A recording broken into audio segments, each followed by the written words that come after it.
I'm Michael, co-founder and CEO of Curie. We're bringing enterprise, accuracy, and efficiency to the world of digital twins. Our team is ex-Google Brain and ex-Apple. Both of us got started making games for Activision and Midway over 20 years ago. I've shipped macOS as part of Platform Experience and raised $30 million across 2 companies. My first company, Game Salad, aimed to turn natural language into code back in 2007.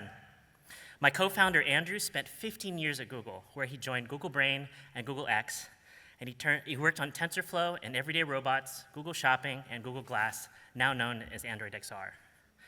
Digital twins are needed for anything touching the physical world. They enable Waymo to take us home safely, and quick checkouts at Amazon Go. Accurate digital twins are essential for both robots and humans to make decisions about the real world. But there's a problem. AI hallucination has become the new blue screen of death. It erodes trust and can take down even trillion-dollar market caps. Falling back to manual effort could cost you as much as 100,000 times more. There is no ImageNet for 3D. We spoke to the largest stock 3D sites and found that 99% of their training sets are Space Marines and Dragons, not actual products. Garbage in, garbage out. So how do we solve for this? Well, there's no database more accurate than reality itself. Deterministic fields like math and physics give predictable answers every time. Curie uses deterministic agent pipelines to extend ground truth with spatial digital twins. More accuracy means more reliable automation, more customers, and more sales. With our digital twins catalog, we've launched Curie Shop, the world's first spatial search engine for commerce. All previews are AI generated, including the text. Curie Shop is spatial first, which means higher click-through rates. We partnered with Sovereign and Impact to monetize up to 50,000 merchants. With Curie, you're always generating the state of the art. Our agent pipeline curates inbound image data by SKU using multiple models to generate 3D. Then we score and cherry-pick geometry closest to ground truth. Lastly, we use physics-based methods to merge all of it together, giving you the best possible digital twin. Curie has more than 100 million in pipeline, onboarding e-commerce partners for ByteDance and Meta, the largest social networks. Last year, Curie was featured by Tim Cook at Apple's WWDC for our work with StockX, the largest marketplace for collectibles. We're backed by Farfetch, the largest marketplace for luxury, and we worked with GS1, the largest database of products. Recently, we helped Meta close a $4 billion GMV marketplace, which potentially triples the dollar amount of all products purchased with Meta devices. Web pages are about to go the way of 80s shopping malls.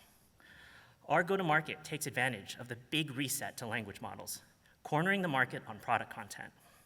We look to pair the vast distribution of LLMs with the improved conversion rate of immersive stores. Lastly, Curie will help merchants land on the right side of the AI curve, calling digital twins into their own sites and agents.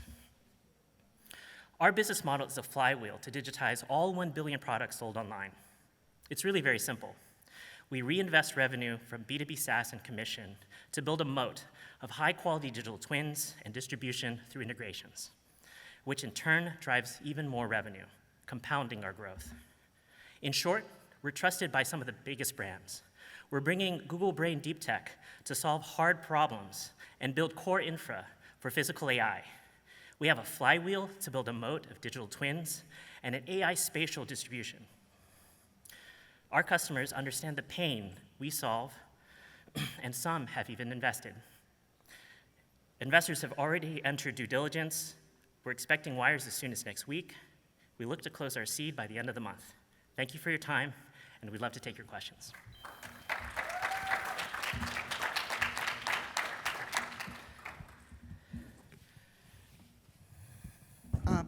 Who would you consider your top competitors in this space? Not necessarily for fashion, but the arena of twinning.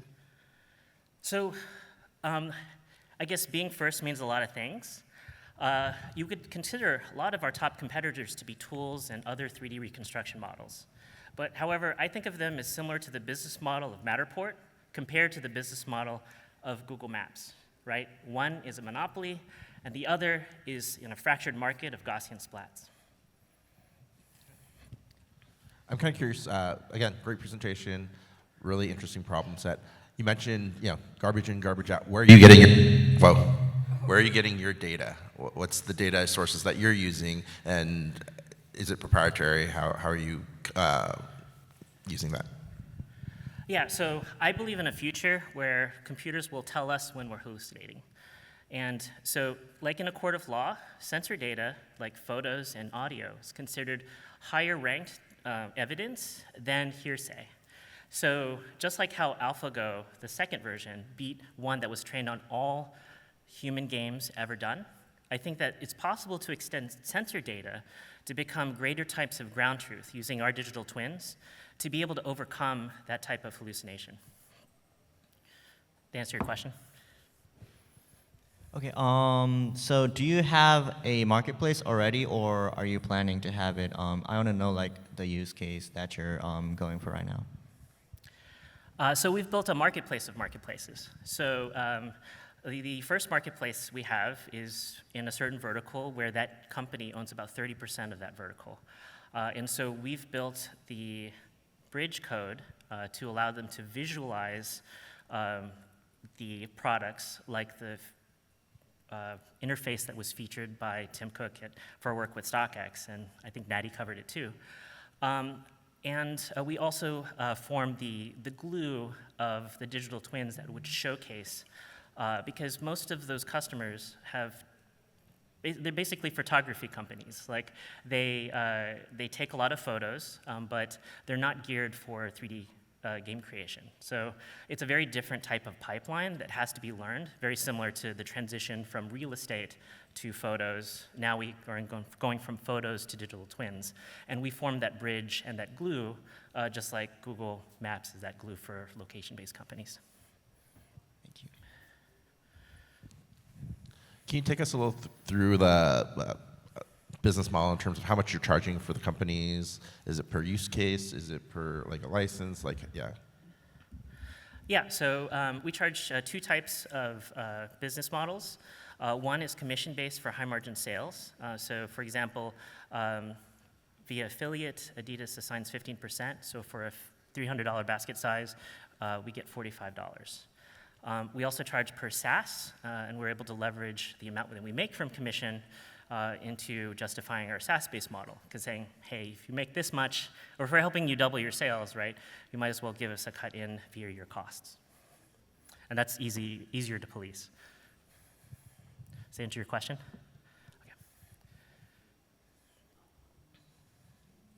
Okay. Thank you very much. Awesome. Thank you so much.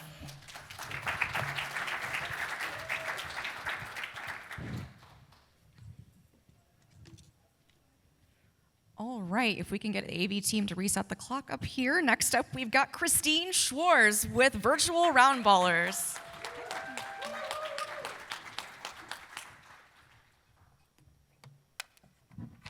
Hi, everyone. I'm Christine Schwarz from Virtual Roundballers, and we're creating Wii-type sports games. Oh, whoops, hold on. We're creating Wii-type sports games in immersive tech, making sports accessible and fun. Now, I didn't grow up playing sports. In fact, years later, I won ESPN Musclemania's bodybuilding competition after meeting an inspiring coach and gained tremendous confidence. Unfortunately, many don't have those opportunities, and that's why I want to provide access to sports through immersive tech.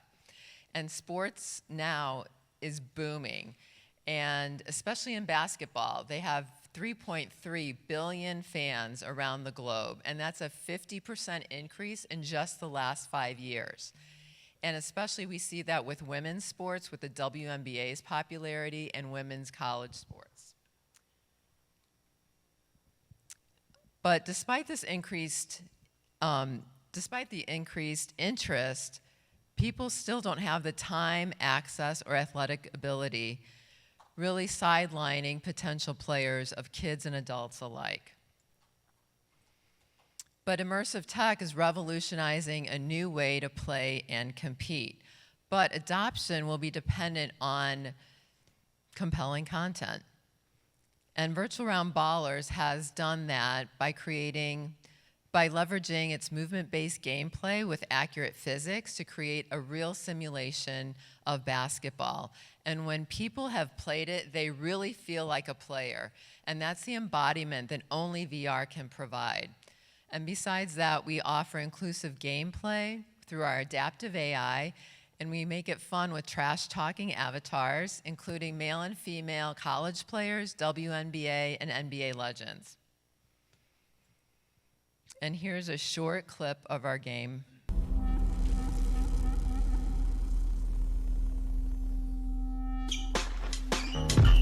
Yo, I'm about to hang 30 on. Place it back, the Euro step looking sturdy on. You know I keep that 42. And this is our own rap song that we have. Why they even put a jersey on, okay? The way I shoot, you should come to protect. Team sake, but it's all up to me, VRB. Pick and roll, give and go when it's game time. I get in a different mode when it's game time. I go big in the post when it's game time. VRB, you get roast. So from doing our game activations, we've really found that we've identified with both gamers as well as basketball fans, kids and adults alike. And in comparison to other VR sports games, especially with basketball ones, those we found are mostly controller-based with fanciful movements. And we've created a simulation because we've solved the pain point of inaccurate physics. And similar to Golf Plus, with its accurate physics, they've attracted over 1.5 million users who are real golfers. And we feel that we can do at least 2 to 3 times that because basketball is 7 times more popular than golf. And basketball fans love our MVP. We tested it with fans at the G League home games of the Cleveland Cavaliers, and 95% stated they enjoyed playing the game, would play it again, and refer a friend. And our go-to-market strategy is community-driven, centered around building and engaging with a Discord community, which will be led by a VR sports expert. And besides doing organic social and subreddit outreach, we're also going to leverage micro-influencers around basketball culture, VR enthusiasts, and also work with college student ambassadors and brand-sponsored activations at WNBA and NBA games. And our pricing model is downloadable purchases of the game, microtransactions, and DLCs. And the team is led by myself. I've got experience across marketing, ops, and finance with startups and entrepreneurial companies with proven execution, ranging from turning around a $20 million company post-recession to drafting legislation that came into law within 18 months. And my dev team has experience from Microsoft, Lucasfilm, Take-Two, and Epic Games, and Chris Mullen, NBA legend, is an advisor. So thank you, and I'm happy to take any questions.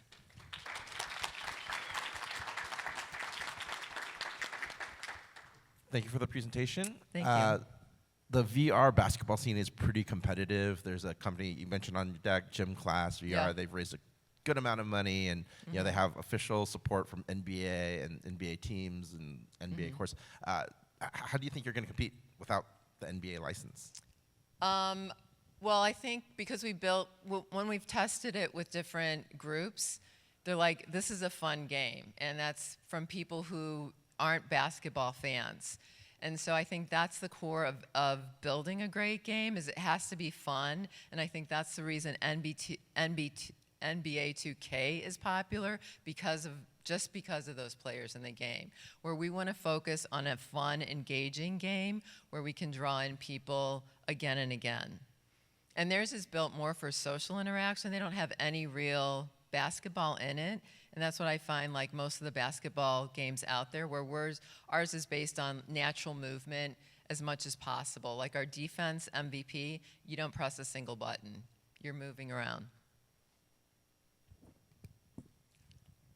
Okay. About the gameplay wise, I'm interested how like the gameplay works. Obviously, I want to like try out the demo and stuff. But is it like in the defense phase, the offense phase? do you play it throughout the game, or how does the gameplay work? Well, we haven't as launched well? yet, but our MVP is defense. We wanted to make it easy for anyone to play, regardless of their skill level. And so you're just moving around, defending against this trash-talking avatar, so they don't blow by you and dunk. And then we'll iterate and add offense, and then do multiplayer 1-on-1, 2-on-2, where your teammates will be AI-driven and programmed in pick-and-roll strategy, so you really learn real basketball while you're playing this fun game. I think. Hello, hello.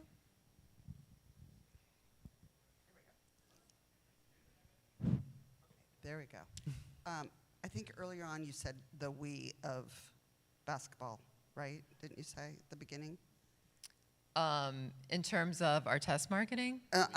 We Sports.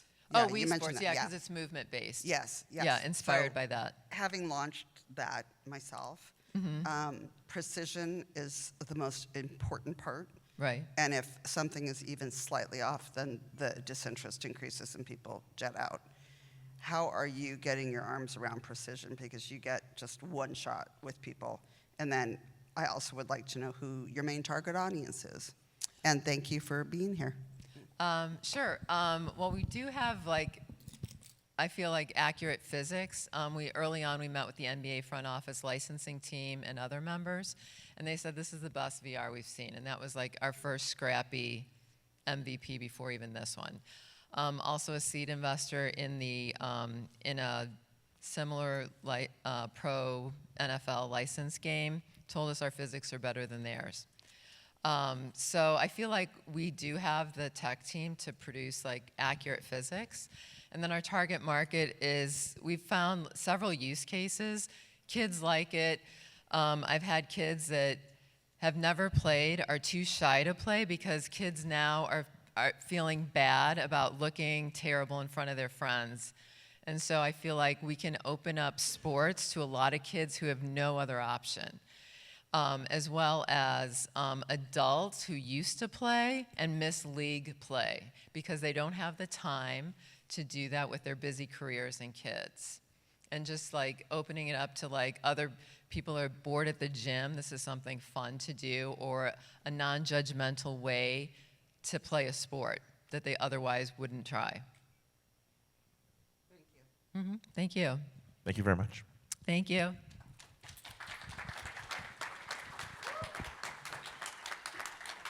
Thank you, Christine. Thank you so much. Speaking of the NBA, how about the Oklahoma City Thunder? Watch the game tonight. It's pretty awesome. Next up, we've got Eduardo Neeter with HyperTunnel.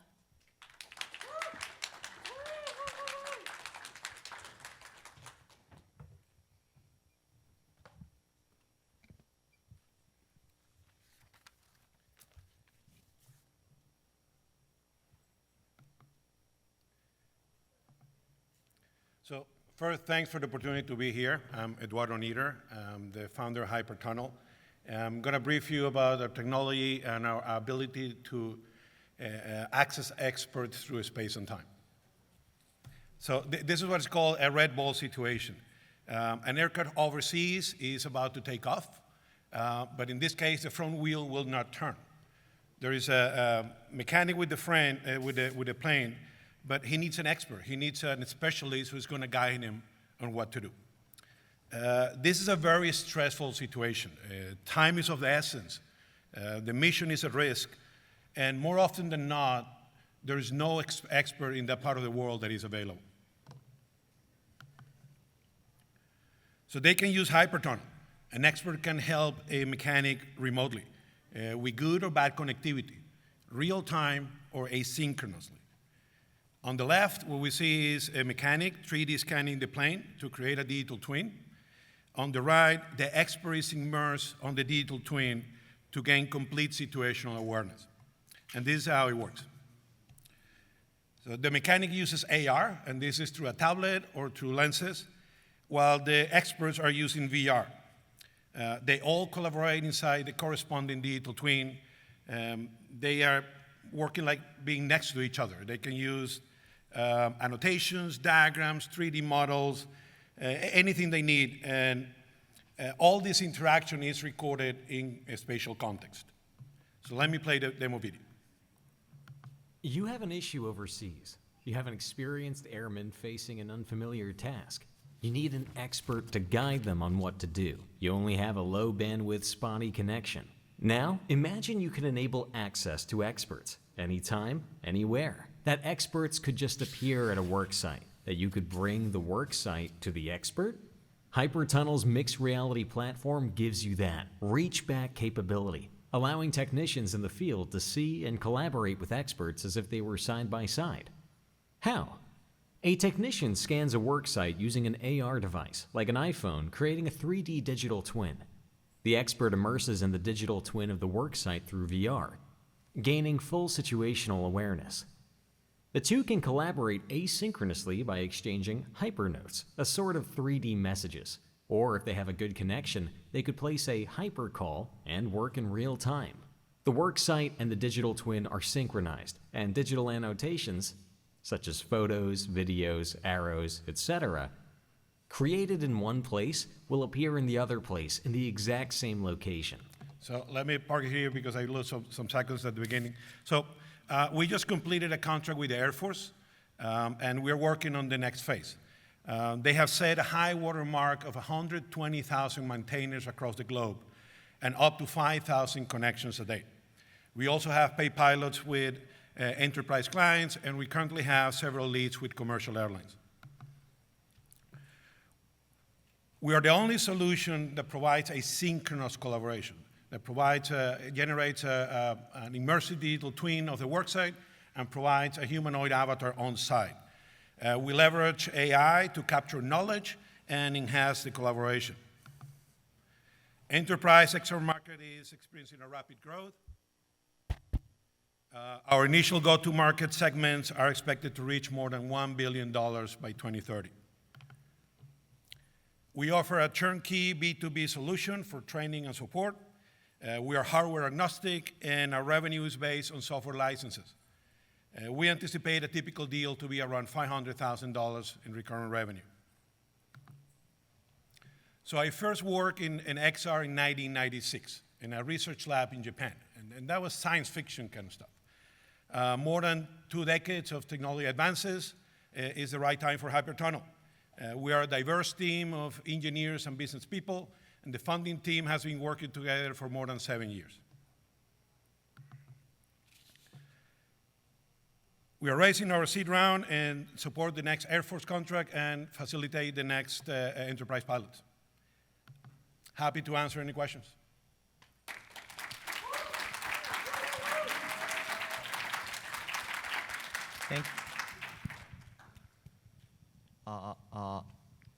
Thank you for the presentation. The question I have is about after the aircraft and JR contracts, with the business with JR, what do you think is like the next expansion? Is it through automotives, cars? What do you think is like the expansion plan after it?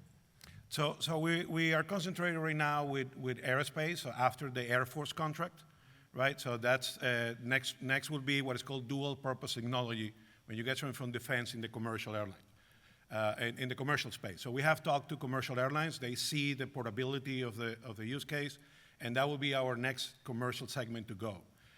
Now, if you talk about other industries, so we actually started with a grant with the Department of Energy. We work with energy companies. So inspection of an oil rig was one of the pilots that we did. This can be transferred to other industries in addition to aerospace. Even though this is a really growing market and there's space, it's definitely competitive. And I see where you are showing that you have offerings that others don't have. And it's a chart, but explain a little bit more about how you can be best in class and how you'll be able to scale that. Right. So again, this is our, I guess, the chart you're referring. So one of the main elements is the ability to work asynchronously, because we're working with a persistent digital twin. So even all the connection can be happening on that device, storing the device, and then upload at a different point. That's one of the challenges the Air Force was asking, because what they call austere and contested environment. And then when we talk about emergencies like in energy and whatnot, it's more often than not, when they have problems, they don't have connectivity. So that ability to preserve that in completely spatial context, be recorded and play back, that's in the video what we call the hyper notes. That's one of the elements we have not seen in any of the competitors. Does that answer your question? Yes, it does. Thank you very much. No, it's really impressive with that deal with the Air Force. I'm kind of curious, can you talk about any of the ROI numbers? Like, how do you quantify the success of the pilot to move forward into the full deployments? Like, what are you or your customers seeing in terms of the ROI? So you're asking about the ROI, the benefit that the customers have? So in this case of the Air Force, they're driven not necessarily by ROI, they're driven by the ability to complete the mission. Now, when we talk about aircraft or airlines, that's a different driver. So one of the elements that have been discussed is the notion of the night shift. So they have every night, when the end of the day, they have to decide whether the planes are ready to actually take off the next day, right? Or the ones that they have to take off the roster. They are very jealous about disclosing to us what is the potential savings. We know it's massive.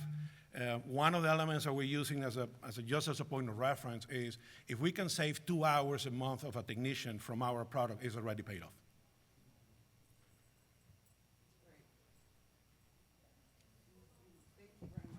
Thank you.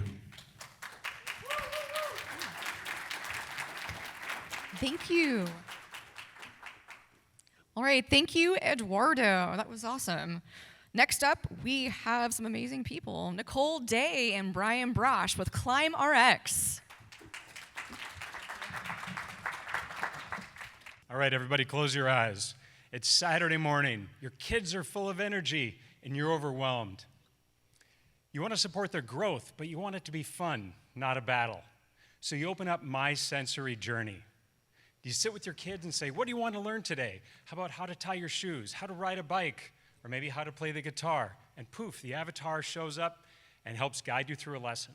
This is a quick example of how Climb RX can take everyday moments and turn them into adventures. But families don't have anything like this. And when kids need extra support, like the 1 in 6 who's neurodivergent, they're completely left to fend for themselves. If your child is autistic or has ADHD, wait lists for diagnosis are long, therapy is expensive, and the support often arrives too late. My Sensory Journey is available immediately. There's no barriers or wait lists, just affordable, accessible support. Parents can even access asynchronous telehealth at a fraction of the cost of traditional care. And every skill-building journey is developed by a licensed therapist and then brought to life using mascots, augmented reality, and AI. So from learning to tie your shoes to nailing your first job interview, kids learn through gamification and AR. We use a proven model. First, we tell the kids what to do through an article. Then we show them how to do this skill watching a video. Then the AR mascot appears, and they get to try it hands-on. Finally, they get feedback through AI, through the AR mascot, and it gives them feedback along with therapists and other parents in the same content. Compared to passive learning, this approach has increased retention by 76%.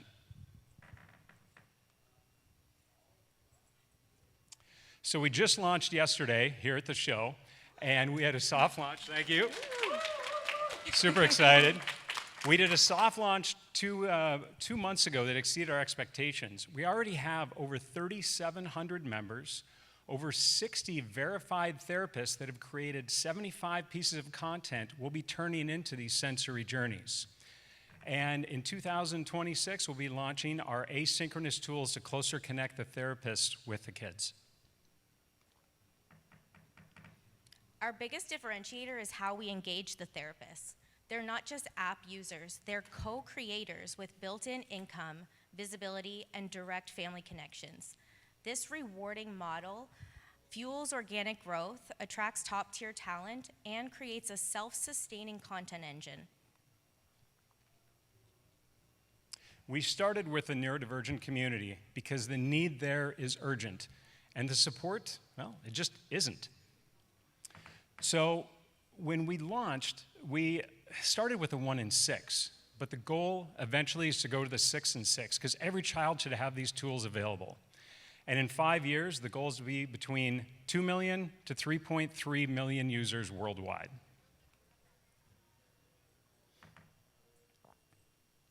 We're building at the intersection of 3 rapidly growing sectors. The AR and AI and therapy and education markets will exceed $78 billion by 2030, and ClimaRx is positioned to lead by combining these innovations with therapist credibility and everyday usability, making our model uniquely practical, scalable, and family-centered.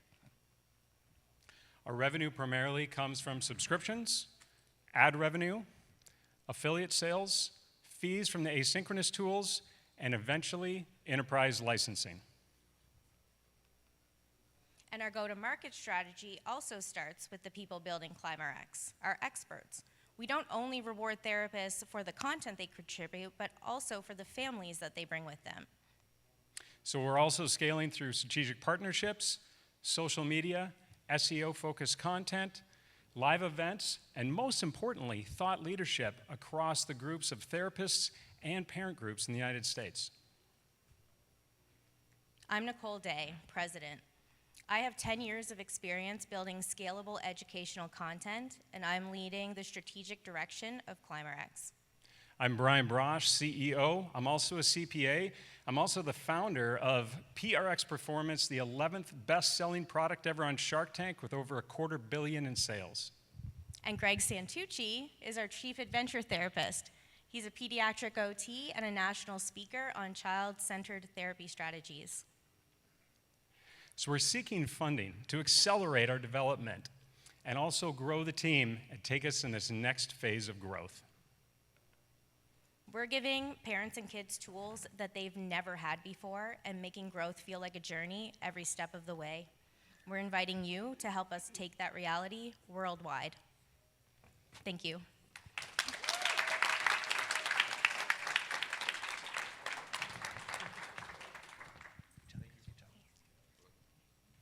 Questions? Hello.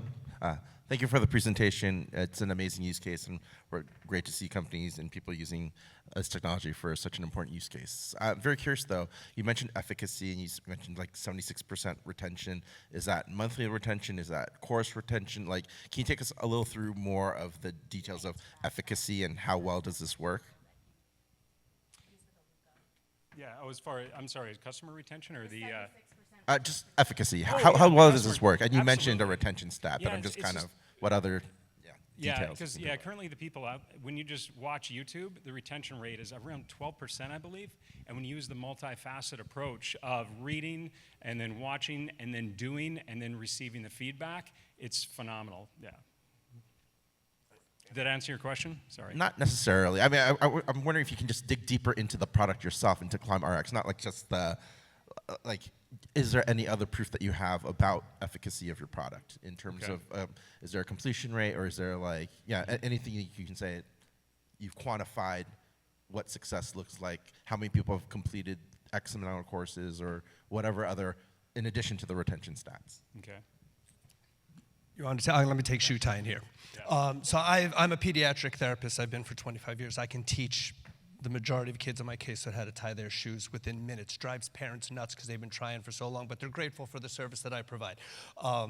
So what we're doing with this app and this product is they're going to be able to read with their grown-up, parent, caregiver, then go and learn the skill, practice it with the mascot, and then get feedback.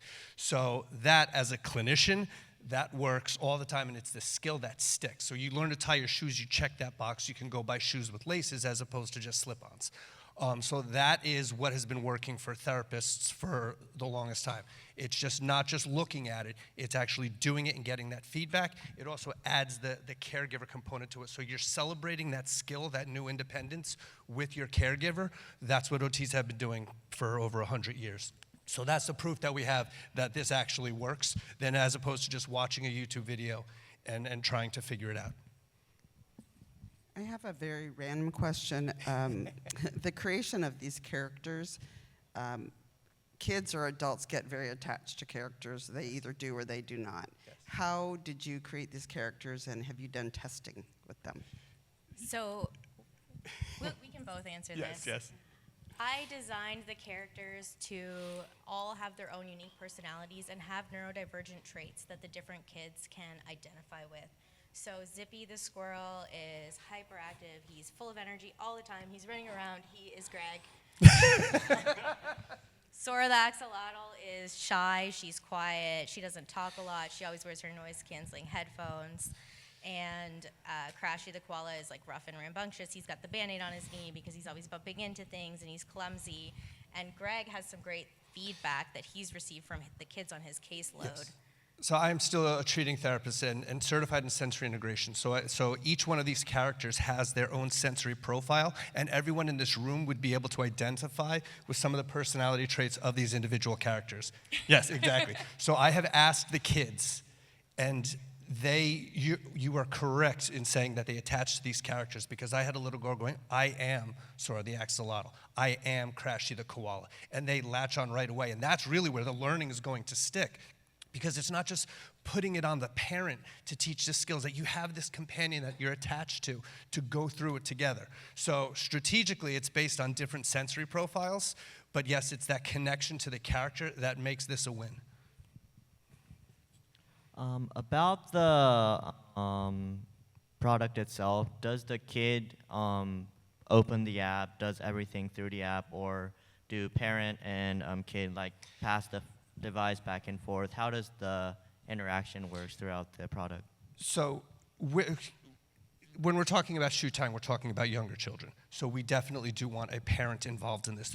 There is a connection to be able to celebrate that new success with the parent or caregiver without putting all of the burden on the parent, because parents are annoying to kids. I mean, just nagging them to tie your shoes, the bus is here, you got to tie your shoes. You could fall back on Crashy a little bit. So it is meant for that parent and kid engagement. It's a little backup for the parents. It's a great question. Thank you. I could ask questions all day. We can answer them. We're almost out of time. Let me see. The therapists working with you on constantly refreshing content. Yes. So how do you ensure that a kid, is going to keep returning? What content are they going to experience that makes them want to keep returning? What skills do they have to learn to be the best kid they can be? And then how are you going to front load that content? So when they go there to learn something new, will there be fresh things all the time? We have hundreds of skills either built or ready to go. So we already have that content, and then it grows from there. Yes. And it's a gamified journey they walk through. And we have the therapists join our network. They get verified, so we confirm they are in fact a Yeah, therapist. Then they can sign up to create the content. So they can choose to create content about something they feel most passionate about and they want to help kids with. We turn that content into the learning journey, and then we publish it through the app. And then the therapists earn reoccurring revenue. We share 50% of the revenue we generate from the families back to the therapist who made the content. That's great. And I know we're out of time, but what are the rewards? Reward, like as they're going through their journey, it looked like they collect rewards or something? So Climber X, we've built it around the climbing theme. They earn elevation points. They climb. So every 14,000 is a 14er. They level up. They get badges. It goes in their backpack of skills that they've achieved. Great. Thank you very Thank much. you so much. Thank you so much. Thank you. We'll put it up there. Thank you, ClimbRx. All right, next up we have Haven and Khuzema with Relic. Hello, Long Beach. How's everyone doing? Yeah? Thank you guys for being here instead of being on the beach on this beautiful day and sunbathing. Khuzema and I are excited to present Relic, so Khuzema, take it away. Thanks for the energy, Haven. Hey guys, thanks for being here today. We're Relic, and we're building an AI-powered spatial engine. Relic makes it really easy for creative teams to create spatial content in films, marketing, and music. We're doing this because we're passionate about storytelling. And we're honestly disappointed by some of the brain drain and the lack of creativity that exists in traditional media today. Today, Relic works with award-winning filmmakers, film studios and artists to create XR content using the Relic engine. In the same way that Pixar revolutionized entertainment and animation using RenderMan, we're doing the same for XR with the Relic engine.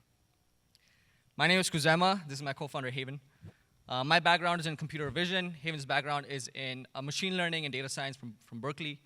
And we met while working at Visa. We worked at Visa together for years, specifically in Visa's corporate incubator and innovation teams, where we led the Gen AI team, and we were paired together to quickly build and iterate 0 to 1 AI products. So we sort of specialize in that building and iterating process.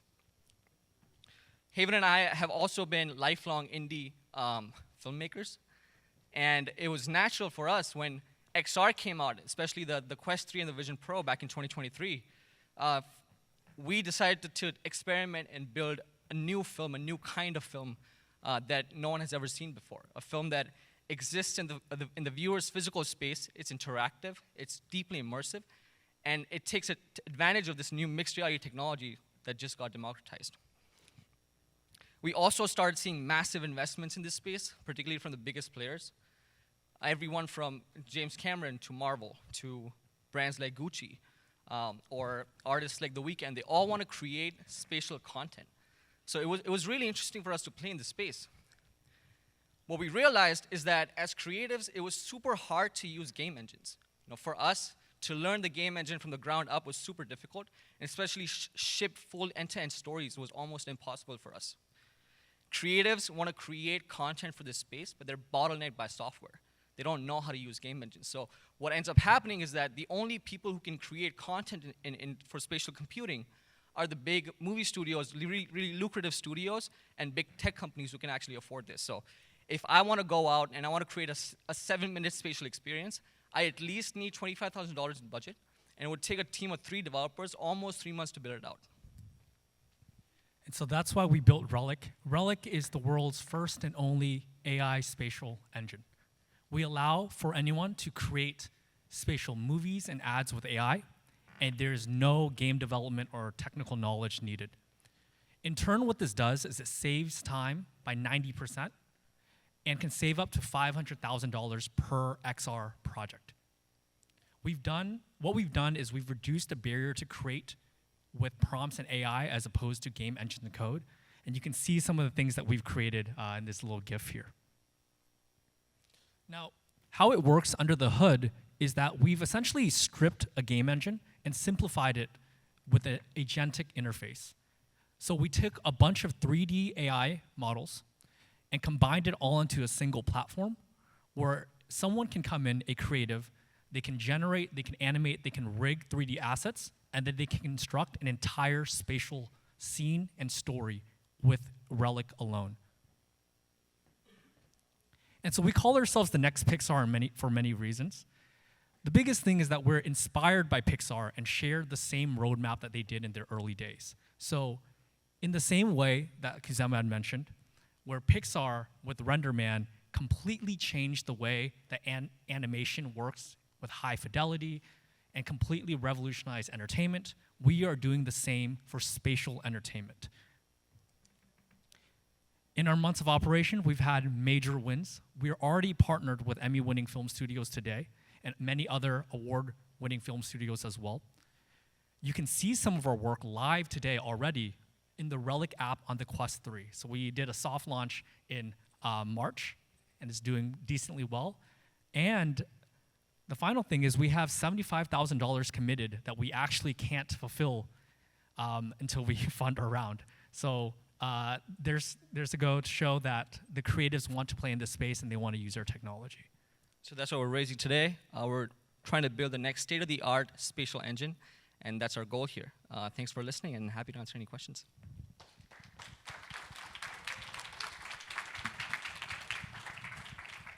Hey guys, thanks for the presentation. So, I think the Pixar analogy is very interesting, and I think we talked about this because we've met before. But one of the biggest things was Pixar needed Toy Story to prove that RenderMan was viable, right? Like if Toy Story flopped, then no one would care about RenderMan, and I feel like it's time for spatial storytelling. We haven't had that Toy Story moment. How are you solving for that? Yeah, so we have our roadmap here that we just breezed over. Initially, we're starting with early partnerships, and what they'll look like are small pilots. You're completely correct, Tipatat, in that we definitely need our Toy Story moment, and that requires us to, build out an animation team, get storyboards, get out the proper designs and such to craft that powerful story. That is 24 months down the line, and that's one of the reasons we're raising. It's to be able to pioneer that type of story and affect viewers in this new form factor. Can I just add one thing? I mean, I think this roadmap is like a 2-year-old roadmap. With today's generative AI tools, it shouldn't take this long. It shouldn't take this long and that much money. That's my feedback for you guys. Sorry. With AI, our platform, we're building an AI native platform here. We're building an agentic interface. What we're dependent on is how quickly these 3D AI models develop themselves. So we're building the application layer that makes use of these really core AI models that are coming up. And you're right to put that in that, the 24-month timeline that we have, it might change to much early, and maybe in the next 6 to 12 months even, if these AI models get really good. Dependent on what the AI models look today, that's how we got this roadmap here. I have a quick question. There are lots of different companies that are attacking this from different angles. And one that is just, I feel like has a very positive brand is Eighth Wall. How would you compare yourself and capabilities to that? Mm-hmm. We're building an end-to-end storytelling platform. And how it's been done historically is through a timeline. So, Eighth Wall, and these are great companies, they're tackling different use cases within content in general. What we're focused on is end-to-end storytelling, which is timeline-based, and that exists in our physical space. That feature set does not exist anywhere. If you can do that on Unity, but creatives don't know how to use it. Thank you. I also feel the technology you have is also just like you have it and in creators. I feel like prosumers will love it too. Like basically like OBS for XR things. But it's interesting how you focused into the storytelling part. What do you think around the creator part? Do you have any plan around those or? Yeah, so we're already working with some pro VR creators, including the biggest creator for Animal Company and for Rec Room today. And we have signed LOIs with them. At the moment, the easiest to monetize is really just going with the studios. Typically, creators, they have very low budgets. If you talk to any TikTok or Instagram creator, you'll know.